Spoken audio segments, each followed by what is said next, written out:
പത്തരമാറ്റിൽ ഇനി വരാനിരിക്കുന്ന നല്ലൊരു അടിപൊളി ത്രില്ലിംഗ് എപ്പിസോഡിൻ്റെ വിശേഷങ്ങളിലേക്ക് എല്ലാവർക്കും സ്വാഗതം. അങ്ങനെ ജനറൽ പ്രൊമോക്കെ കണ്ട് ചിലർക്കൊക്കെ സന്തോഷമായിട്ടുണ്ടാവും. കാരണം ചക്കിന് വെച്ചത് കൊക്കിന് കൊണ്ടു എന്ന് പറയുന്ന പോലെ തന്നെയാണ് നമ്മുടെ അനാമിക ചെയ്തു വെച്ചിരിക്കുന്നത്. അനാമിക പണി കൊഴുക്കുന്നത് ശരിക്കും നമ്മുടെ നവ്യക്കിട്ടാണെങ്കിലും ആ പണി കിട്ടുന്നത് നമ്മുടെ ദേവയാനിക്കാണ്. എന്തായാലും ദേവയാനി ഹോസ്പിറ്റലിലാകുന്ന ആ ഒരു സീനൊക്കെയാണല്ലോ നമ്മളെല്ലാവരും പ്രൊമോയിൽ കണ്ടത്. അപ്പോൾ നമുക്ക് അടുത്ത ആഴ്ചയിലെ വിശേഷങ്ങളിലേക്ക് കടന്നാലോ? അങ്ങനെ നമ്മൾ ഇന്നലെ ലാസ്റ്റ് സീനായിട്ട് കണ്ടത് നമ്മുടെ ആദർശവും നയനിയും വലിയ സ്നേഹത്തോടെയൊക്കെ കൂടി തന്നെ ഇരിക്കുകയാണ്. അപ്പോൾ നമ്മുടെ ആദർശ് പറയുന്നുണ്ട്, ഇനിയിപ്പോൾ ഇങ്ങനെയൊന്നും പോയാൽ പോരാ. 41 ദിവസത്തെ വ്രതം കഴിഞ്ഞ് വരുമ്പോഴേക്കും മുത്തശ്ശനും മുത്തശ്ശിക്കും സന്തോഷമുണ്ടാകുന്ന ആ ഒരു വാർത്ത, ആ ഒരു സന്തോഷം നമ്മൾ മുത്തശ്ശന് കൊടുക്കണമെന്ന് പറയുമ്പോൾ നമ്മുടെ നയന പറയും, അതെന്ത് സന്തോഷമാണെന്ന് തിരിച്ച് ചോദിക്കുന്നുണ്ട് കേട്ടോ. അത് നിനക്കറിയില്ലേടോ, നമുക്കും ഒരു കുഞ്ഞൊക്കെ വേണ്ടതെന്ന് പറയുന്നുണ്ട്. അപ്പോൾ അത് കേൾക്കുമ്പോഴേക്കും നമ്മുടെ നയനക്ക് നാണമൊക്കെ ആയി. എന്നിട്ട് നയന പറയുന്നുണ്ട്, അതെ, ഞാൻ ഇവിടെ ഇരുന്ന് സംസാരിച്ചു കൊണ്ടിരുന്നാലേ എനിക്ക് വീട്ടിൽ ചെന്ന് ഒരുപാട് ജോലികളൊക്കെ ഉണ്ട്. ഏതായാലും ഫുഡൊക്കെ പെട്ടെന്ന് കഴിക്ക്, എന്നിട്ട് വേണം എനിക്ക് ഇവിടുന്ന് പോകാമെന്ന് പറയുന്നുണ്ട്. ഏതായാലും ഈ ഫുഡൊക്കെ കൊണ്ടുവന്ന് കൊടുക്കുന്ന കാര്യങ്ങളൊക്കെ വേറൊരാൾ കാണുന്നുണ്ട് കേട്ടോ. അതായത് ആ ഓഫീസിലെ വേറൊരു സ്റ്റാഫ് കാണുന്നുണ്ട്. ഈ സ്റ്റാഫ് നേരെ ഇതെല്ലാം നമ്മുടെ ദേവയാനിയെ വിളിച്ച് പറയാൻ കേട്ടോ. ഇവിടെ നയന മേഡം എത്തിയിട്ടുണ്ട്. നയന മേഡം ആദർശ് സാറിന് ഫുഡ് ആയിട്ടാണ് വന്നതെന്ന് പറയാണ്. അത് കേൾക്കുമ്പോഴേക്കും നമ്മുടെ ദേവയാനിക്ക് ആകെപ്പാടെ ദേഷ്യം വരുന്നുണ്ട്. കാരണം സ്വാമിയാണല്ലോ. അപ്പോൾ അതുകൊണ്ട് തന്നെ ആദർശിനോട് മിണ്ടാൻ പാടില്ല, സംസാരിക്കാൻ പാടില്ല എന്നൊക്കെ പറഞ്ഞിട്ടുണ്ടായിരുന്നു. രാത്രി കിടന്നുറങ്ങുന്നത് പോലും 2 റൂമിലായിട്ടാണല്ലോ. അതുകൊണ്ട് തന്നെ ദേവയാനി ഈ വിവരം അറിയുമ്പോൾ വല്ലാതെ അങ്ങ് ഷോക്കാവുന്നുണ്ട്. അവളിങ്ങ് വരട്ടെ, അവൾക്ക് ഞാൻ കൊടുക്കുന്നുണ്ട്. അവളോട് ഞാൻ പറഞ്ഞതാണ് അവൻ്റെ അടുത്ത് പോയേക്കരുത് എന്നൊക്കെ പറഞ്ഞുകൊണ്ട് വലിയ രീതിയിലൊക്കെ ദേഷ്യത്തിലൊക്കെ ഷൗട്ട് ചെയ്യാൻ വേണ്ടി തയ്യാറായി നിൽക്കുകയാണ് കേട്ടോ ദേവയാനി. അപ്പോൾ ഇതിങ്ങനെ നമ്മുടെ ദേവയാനി ഇങ്ങനെ ദേഷ്യം പിടിച്ച് കാത്തു നിൽക്കുന്നത് കാണുമ്പോഴേക്കും മുത്തശ്ശനും മുത്തശ്ശിയും വന്നിട്ട് ദേവയാനിയോട് ചോദിക്കും, അല്ല നീ എന്താ ഇവിടെ നിന്നിങ്ങനെ പിറപ്പുറക്കുന്നതെന്ന് ചോദിക്കുമ്പോൾ അപ്പോൾ ദേവയാനി പറയുന്നുണ്ട്, അവളെ എടുത്ത് തലയിൽ വെച്ചിരിക്കുകയാണല്ലോ ഈ അച്ഛനൊക്കെ കൂടി. എന്നിട്ട് അവൾ ആദർശമോൻ്റെ അടുത്ത് പോയിരിക്കുക ഫുഡ് കൊടുക്കാനാണെന്നും പറഞ്ഞ്, അതും ഈ സ്വാമിയായിട്ട് മാലയിട്ട സമയത്ത്. അവൾ മിക്കവാറും വ്രതം എല്ലാം അവസാനിപ്പിക്കുമെന്നാണ് എനിക്ക് തോന്നുന്നത്. ഞാൻ സമ്മതിക്കില്ല എന്നൊക്കെ പറയുമ്പോഴേക്കും മുത്തശ്ശൻ പറയുന്നുണ്ട്, അല്ല ദേവയാനി, നീ ഇതെന്താ പറയുന്നത്? അല്ല, അവളുടെ ഭർത്താവിന് ഫുഡ് കൊടുക്കാൻ പോയത് കൊണ്ട് വല്ല പ്രശ്നവുമുണ്ടോ? അല്ല, ഇതുവരെ വ്രതം തെറ്റുന്ന കൂട്ടത്തിൽ അങ്ങനെ ഒരു സമ്പ്രദായം ഉള്ളതായിട്ട് എനിക്കറിയില്ലല്ലോ എന്ന് മുത്തശ്ശൻ പറയുമ്പോൾ, അച്ഛൻ ഇങ്ങനെ ഓരോ കാര്യങ്ങൾ പറഞ്ഞല്ലേ അവളെ തലയിൽ കയറ്റി വെച്ചിരിക്കുന്നത്. അതുകൊണ്ടാണല്ലോ അവൾ ഇപ്പോൾ അങ്ങോട്ടേക്ക് പോയത്. അവിടെ ചെന്ന് എന്താ നടക്കുന്നതെന്ന് നമുക്കറിയാൻ പറ്റത്തില്ലല്ലോ. ഹോ, ആകെ നാണക്കേടായി. ഓഫീസിലെ സ്റ്റാഫുകളാണ് എന്നെ ഈ വിവരം വിളിച്ച് പറഞ്ഞത് എന്ന് ദേവയാനി പറയുമ്പോൾ, ഓഹോ, അപ്പോൾ നിനക്ക് ഓഫീസിലും ചാരന്മാരുണ്ടോ ദേവയാനി എന്ന് ചോദിക്കുന്നുണ്ട് കേട്ടോ മുത്തശ്ശൻ. ചാരന്മാരൊന്നുമല്ല, എന്നോട് സ്നേഹമുള്ളവർ അവിടെയും ഉണ്ടെന്ന് കൂട്ടിക്കോ അച്ഛൻ. എന്തായാലും അവൾ ഇങ്ങോട്ട് വരട്ടെ എന്ന് പറയുന്നുണ്ട് ദേവയാനി. അപ്പോൾ മുത്തശ്ശൻ, ദേവയാനി, ഞാനൊരു കാര്യം പറഞ്ഞേക്കാം, നിനക്ക് ക്ഷീണവും കാര്യങ്ങളൊക്കെയാ, അതെനിക്കറിയാം. എന്ന് വെച്ച് പറയാനുള്ളത് ഞാൻ പറയാതിരിക്കത്തില്ല. അവൾ ഇവിടെ വന്നു കഴിഞ്ഞാൽ അവളുമായിട്ട് ഈ ഒരു കാര്യം സംസാരിച്ച് ഒരു വഴക്കുണ്ടാക്കാൻ പാടില്ല. അപ്പോൾ മുത്തശ്ശൻ, ദേവയാനി, ഞാനൊരു കാര്യം പറഞ്ഞേക്കാം, നിനക്ക് ക്ഷീണവും കാര്യങ്ങളൊക്കെയാ, അതെനിക്കറിയാം. എന്ന് വെച്ച് പറയാനുള്ളത് ഞാൻ പറയാതിരിക്കത്തില്ല. അവൾ ഇവിടെ വന്നു കഴിഞ്ഞാൽ അവളുമായിട്ട് ഇക്കാര്യം സംസാരിച്ച് ഒരു വഴക്കുണ്ടാക്കാൻ പാടില്ല. കാരണം നിന്റെ ഭർത്താവ് മാലയിട്ടിട്ടുണ്ടല്ലോ, എന്നിട്ട് നീ അവൻ്റെ കൂടെയല്ലേ രാത്രി കിടന്നുറങ്ങുന്നത്. അതുപോലെ തന്നെ ഇവിടെയുള്ള എല്ലാ ആണുങ്ങളും മാലയിട്ടിട്ടുണ്ട്. എല്ലാവരും അവരവരുടെ റൂമിൽ അവരവരുടെ ഭാര്യമാരുടെ കൂടെയാണ് കിടന്നുറങ്ങുന്നത്. എന്നിട്ട് നീ എന്തിനാണ് നയനയെ മാത്രം ആദർശിൻ്റെ അടുത്ത് നിന്ന് മാറ്റി നിർത്തിയതെന്ന് ഞാൻ ഇതുവരെ ചോദിച്ചിട്ടില്ലല്ലോ. അതെല്ലാം നിൻ്റെ ഇഷ്ടം. എന്തായാലും മാറ്റി നിർത്തിയത് പോട്ടെ, അത് സാരമില്ല. ഇനി ഫുഡ് എടുത്തു കൊടുക്കാൻ പറ്റില്ല, സംസാരിക്കാൻ പാടില്ല എന്നൊക്കെ പറഞ്ഞാൽ അതിനിവിടെ ആരും അതിനൊന്നും നിശ്ചയിച്ചിട്ടില്ല.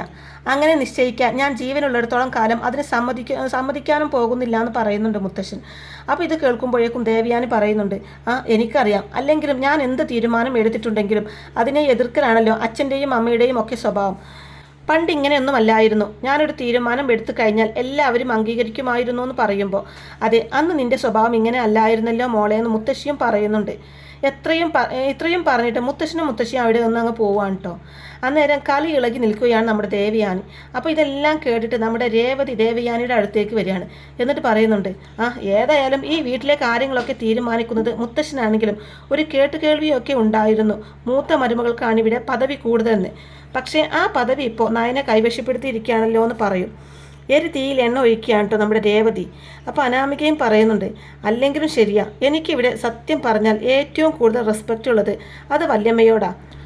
പക്ഷേ ഇപ്പോൾ എല്ലാവരുടെയും ആ ഒരു റെസ്പെക്റ്റ് ഒന്നും ഞാൻ കണ്ടിട്ടില്ല. നേരത്തെയൊക്കെ പറയുന്നത് കേട്ടിട്ടുണ്ട് അനി. ഇവിടെ വല്യമ്മ പറയുന്ന കാര്യങ്ങൾക്കാണ് നിലയും വിലയും ഉള്ളതെന്നൊക്കെ. പക്ഷേ ഇത് ഇത്ര പെട്ടെന്ന് മാറ്റുന്നൊന്നും ഞാൻ വിചാരിച്ചില്ല. അതെ, ഞാൻ വല്യമ്മയുടെ ഒരു കാര്യം പറയട്ടെ. എനിക്ക് വല്യമ്മയെ സത്യം പറഞ്ഞാൽ അനിയുടെ അമ്മയെക്കാളും ഒരുപാട് ഇഷ്ടമാണ്. അതുകൊണ്ട് ഞാൻ പറയാം, അവളെ നിലക്ക് നിർത്തേണ്ടത് വല്യമ്മയുടെ ആവശ്യം തന്നെയാണ്. വല്യമ്മ വിചാരിച്ചു കഴിഞ്ഞാൽ അവളെ നിലക്ക് നിർത്താനായിട്ട് പറ്റും. വല്യമ്മ മനസ്സറിഞ്ഞ് ഞങ്ങൾ പറഞ്ഞ പോലെയൊക്കെ ചെയ്താൽ മതി എന്നൊക്കെ പറഞ്ഞ് എരിപിരി കയറ്റുന്നുണ്ട് കേട്ടോ രേവതിയും അനാമികയും കൂടിയിട്ട്. ഏതായാലും നമ്മുടെ അനാമികയുടെയും രേവതിയുടെയും ഒക്കെ കൂടി ദേവയാനി ഓരോരോ പണികളൊക്കെ ഒപ്പിക്കുന്നതിൻ്റെ ഫലമായിട്ടാണ് സത്യം പറഞ്ഞാൽ ദേവയാനിക്ക് തന്നെ ദൈവം ആ ഒരു ശിക്ഷ കൊടുക്കുന്നത്. ദൈവം ആ ശിക്ഷ എങ്ങനെ കൊടുക്കാതിരിക്കും? കാരണം കള്ളത്തരം പറഞ്ഞ് ഞാൻ പണ്ടെങ്ങാണ്ട് നേർച്ച ചെയ്തതാണ്, മുത്തശ്ശൻ്റെ രോഗം മാറാൻ വേണ്ടി നേർച്ച ചെയ്തതാണ്, അതുകൊണ്ട് ഇന്ന് തന്നെ ആദർശം മാലയിട്ടേ പറ്റൂ എന്നിങ്ങനെ പറഞ്ഞിട്ടാണല്ലോ അവരുടെ ഹണിമൂൺ മുടക്കിയത്. ദൈവത്തെ കൂട്ടുപിടിച്ചിട്ടാണ് അവരുടെ നല്ല നല്ല നിമിഷങ്ങളൊക്കെ ഇല്ലാതാക്കിയത്. അപ്പോൾ പിന്നെ ദേവയാനിക്കല്ലാതെ പിന്നെ മറ്റാർക്കാണ് ദൈവം ശിക്ഷ കൊടുക്കുക? അങ്ങനെ ഏതായാലും നമ്മുടെ അഭിയും നവ്യൊക്കെ കൂടി നന്ദാവനത്തിൽ നിന്ന് തിരികെ വീട്ടിലെത്തുകയാണ് കേട്ടോ. അപ്പോൾ നന്ദാവനത്തിൽ എല്ലാവർക്കും വലിയ സന്തോഷമായിട്ടുണ്ട്. കനകവും ഗോവിന്ദനും അതുപോലെ തന്നെ നന്ദും ഒക്കെ എല്ലാവരും വിശ്വസിച്ചു കേട്ടോ നമ്മുടെ അഭിയെ. കാരണം വേറെ ഒന്നുമല്ല, അത്രത്തോളം പെർഫെക്റ്റ് ആയിരുന്നു അഭിയുടെ അഭിനയം. എല്ലാം പറഞ്ഞങ്ങ് ഫലിപ്പിച്ചു അഭി. എല്ലാവർക്കും വിശ്വാസമായി. മാല ഇട്ടത് കൊണ്ട് തന്നെ ആരും കള്ളം പറയില്ലല്ലോ. അപ്പോൾ ആ ഒരു വിശ്വാസം കൂടിയുണ്ട്. അപ്പോൾ വളരെയധികം സന്തോഷമായിട്ട് അവർക്ക് എല്ലാവർക്കും. കനകം പോരാൻ നേരത്ത് കരഞ്ഞുകൊണ്ട് തന്നെ അവിയോട് പറയുന്നുണ്ട്, ഇങ്ങനെ ഒരു കാഴ്ച കാണാൻ വേണ്ടി ഈ അമ്മ ഒരുപാട് ആഗ്രഹിച്ചിരുന്നു. അമ്മയും അച്ഛനും ഈ ലോകത്ത് നിന്ന് പോകുന്നതിന് മുമ്പ് തന്നെ മക്കളെ സേഫ് ആക്കണം എന്നായിരുന്നു അച്ഛൻ്റെയും അമ്മയുടെയും ആഗ്രഹം എന്ന് പറയുമ്പോഴേക്കും നമ്മുടെ അഭി പറയുന്നുണ്ട്, അതോർത്ത് അമ്മയും അച്ഛനും പേടിക്കൊന്നും വേണ്ട.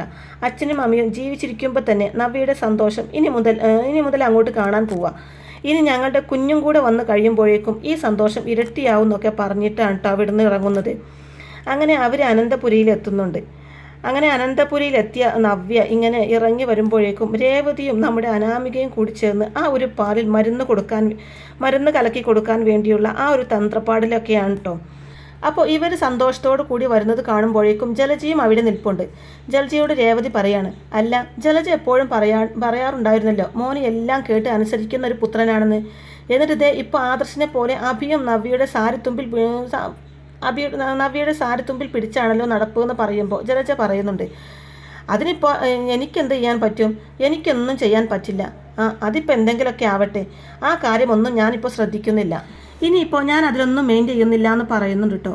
പക്ഷേ ഇവർക്കറിയില്ലല്ലോ നമ്മുടെ ജലജയുടെ ഉദ്ദേശം എന്ന് പറയുന്നത്. ഇനിയിപ്പോൾ അനാമികയും രേവതിയും കൂടി ആ വിഷം ചേർത്ത പാല് കൊടുത്ത് കുഞ്ഞിനെ കൊന്നു കഴിഞ്ഞാൽ നവ്യയെ പുറത്താക്കാൻ എളുപ്പമാണ്. അപ്പോൾ അതാണ് ജലജയുടെ പ്ലാൻ എന്ന് ഇവർക്ക് ഒരിക്കലും അറിയില്ല. അങ്ങനെ ജലജ പറയുന്നുണ്ട്, ഇനി വേറെ ഒന്നുമല്ല നമ്മൾ നോക്കേണ്ടത്. എനിക്കൊരു കാര്യം പറയാനുള്ളത്, ഏട്ടത്തിയെ നിങ്ങൾ ഒന്നും കൊണ്ടും വിശ്വസിക്കരുത്. ഞാൻ പറഞ്ഞ പോലെ തന്നെയാ ഏട്ടത്തിയുടെ ആ ഒരു പോക്ക് ശരിയല്ല. ഏട്ടത്തി പോകുന്ന ആ ഒരു വഴി ഒരിക്കലും ശരിയല്ല. നമ്മൾ ഉദ്ദേശിക്കുന്ന ആളൊന്നുമല്ല ഏട്ടത്തി. നിങ്ങൾ ഈ ഏട്ടത്തിയെ കാണാൻ തുടങ്ങിയത് ഇന്നലെയോ ഒക്കെ അല്ലേ? പക്ഷേ ഞാൻ അങ്ങനെയല്ല.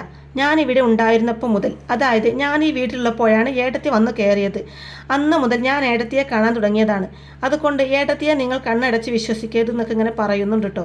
അങ്ങനെ ഇതൊക്കെ കഴിഞ്ഞ് നമ്മുടെ നയനയും തിരിച്ച് വീട്ടിലെത്തുകയാണ്. എന്തായാലും മുത്തശ്ശൻ പറഞ്ഞത് കൊണ്ട് തന്നെ നയനയെ കൂടുതലൊന്നും പറയാനൊന്നും നിൽക്കുന്നില്ല കേട്ടോ നമ്മുടെ ദേവയാനി. ഇതിനിടയിൽ ഭയങ്കര ക്ഷീണമൊക്കെ ഉണ്ട് ദേവയാനിക്ക്. ഇടയ്ക്കിടയ്ക്ക് വല്ലാത്ത ക്ഷീണവും തലവേദനയൊക്കെ വരുന്നുണ്ട് ദേവയാനിക്ക്. നയന എന്തെങ്കിലും ചെയ്തു കൊടുക്കാമെന്ന് പറയുമ്പോൾ അതൊട്ടും സമ്മതിക്കുന്നുമില്ല. നയന ചെയ്തു കൊടുക്കുന്ന ഒന്നും വേണ്ട. അങ്ങനെ ഏകദേശം രാത്രിയൊക്കെ ആയി കഴിയുമ്പോഴേക്കും നമ്മുടെ രേവതിയും അനാമികയും കൂടി ആ ഒരു പൊടിയൊക്കെ ആയി പാലിൽ ചേർക്കാൻ വേണ്ടി പോവാം. അപ്പോഴേക്കും നയന വന്ന് ആ പാൽ എടുത്തു വെച്ച്, അതായത് നവ്യക്ക് കൊടുക്കാനുള്ള പാൽ ഡൈനിങ് ടേബിളിൽ എടുത്തു വെക്കുന്നുണ്ട്. എടുത്തു വെച്ച ആ ഒരു സമയം കൊണ്ട് തന്നെ നയന അവിടുന്ന് മാറുന്നതും പെട്ടെന്ന് തന്നെ നമ്മുടെ രേവതിയും അനാമികയും വന്ന് ആ ഒരു പൊടി പാലിൽ അങ്ങ് കലർത്തി ഇളക്കി യോജിപ്പിക്കുകയാണ് കേട്ടോ. എന്നിട്ട് ആ പാൽ അവിടെ തന്നെ വെച്ച് അവരവിടുന്ന് പോവാണ്. കാരണം ഈ പാല് നവ്യക്ക് കൊടുക്കാനുള്ളതാണല്ലോ നയന എടുത്തു വെച്ചിരിക്കുന്നത്. അപ്പോഴാണ് പെട്ടെന്ന് ദേവയാനിക്ക് ഭയങ്കര ക്ഷീണം. അപ്പോൾ അങ്ങോട്ടേക്ക് നമ്മുടെ ദേവയാനി വരികയാണ്. എന്തെങ്കിലും കുടിക്കാമെന്ന് വിചാരിച്ചിട്ടാണ് നമ്മുടെ ദേവയാനി അങ്ങോട്ടേക്ക് വരുന്നത്. അപ്പോഴാണ് അവിടെ ടേബിളിൽ പാലിരിക്കുന്നത് കാണുന്നത്. പാല് കണ്ട ഉടനെ തന്നെ ഭയങ്കര ഉറക്കക്ഷീണമുണ്ട്. പാല് കുടിച്ചാൽ പെട്ടെന്ന് ഉറക്കം വരുമല്ലോ. ഏതായാലും ഈ പാലങ്ങ് കുടിച്ചേക്കാം. ഇനിയിപ്പോൾ അവൾ ഉണ്ടാക്കി വെച്ചതായിരിക്കും, നവ്യക്ക് കൊടുക്കാൻ വേണ്ടി അവൾ ഉണ്ടാക്കി വെച്ചതായിരിക്കും ആ നയന. അതുകൊണ്ട് മിക്കവാറും ഹെൽത്തി സാധനങ്ങളെല്ലാം ഇതിലിട്ട് കാണും. എന്തായാലും എൻ്റെ ക്ഷീണമെല്ലാം മാറണമല്ലോ, അതുകൊണ്ട് ഈ പാലങ്ങ് കുടിച്ചേക്കാമെന്ന് പറഞ്ഞ് നമ്മുടെ ദേവയാനി ആ പാലെടുത്ത് കുടിക്കുകയാണ് കേട്ടോ. ആ പാലെടുത്ത് കുടിച്ച ഓർമ്മയേ ഉള്ളൂ ദേവയാനിക്ക്. കുടിച്ച് കഴിയുന്നതും ദേവയാനി അങ്ങ് വല്ലാതായി പോകുന്നുണ്ട്. അപ്പോഴേക്കും ശരീരത്തിൽ എന്തോ പോലെയൊക്കെ തോന്നുകയാണ് ദേവയാനിക്ക്. നേരെ പോയി കിടന്നു. ഉറക്കക്ഷീണമാണ്, അല്ലെങ്കിലും ആകെ മൊത്തം ക്ഷീണത്തിലാണല്ലോ. അതാണെന്നാണ് നമ്മുടെ ദേവയാനി വിചാരിച്ചു വെച്ചിരിക്കുന്നത്. അങ്ങനെ രാത്രിയായി കഴിയുമ്പോഴേക്കും അങ്ങോട്ടേക്ക് തുടങ്ങിയില്ലേ ഛർദി എന്ന് വെച്ചാൽ ഒടുക്കത്തെ ഛർദി. അങ്ങനെ രാത്രി എണീറ്റ് ഛർദിക്കുന്നു, വെപ്രാളപ്പെടുന്നു, ശ്വാസം കിട്ടാതെയാവുന്നു. വല്ലാത്തൊരവസ്ഥ. പെട്ടെന്ന് തന്നെ നമ്മുടെ ജയൻ എണീറ്റു. എന്ത് പറ്റി ദേവയാനിന്ന് ചോദിക്കുമ്പോഴേക്കും എനിക്കറിയില്ല ജയേട്ടാ, എന്നെക്കൊണ്ട് വയ്യ, എനിക്ക് തീരെ വയ്യ, എനിക്ക് സംസാരിക്കാൻ പോലും വയ്യ എന്നൊക്കെ പറഞ്ഞ് ഒപ്പിക്കുന്നുണ്ട്. ഏതായാലും എല്ലാവരെയും വിളിച്ച് നമ്മുടെ ആദർശ് വണ്ടിയൊക്കെ എടുത്തുകൊണ്ട് എല്ലാവരും കൂടി നേരെ ഹോസ്പിറ്റലിലേക്ക് എടുത്തുകൊണ്ട് പോവാണ്ട് ദേവയാനിയെ. അപ്പോൾ അവിടെ ചെല്ലുമ്പോഴേക്കും പെട്ടെന്ന് ഐസിയുവിനകത്തേക്ക് അയറ്റുന്നുണ്ട്. ആകെപ്പാടെ ക്രിട്ടിക്കലായി പേടിച്ച് വിറച്ച് പോയി നമ്മുടെ ദേവയാനിക്ക് ഈ അവസ്ഥ വന്നു കഴിയുമ്പോഴേക്കും നമ്മുടെ രേവതിയും ജലജിയും അനാമികയും ഒക്കെ കൂടി നമ്മുടെ അഭിയും ഉണ്ട് കേട്ടോ കൂടെ. ഏതായാലും എല്ലാവരും കൂടെ ആശുപത്രിയിലേക്ക് പോയി.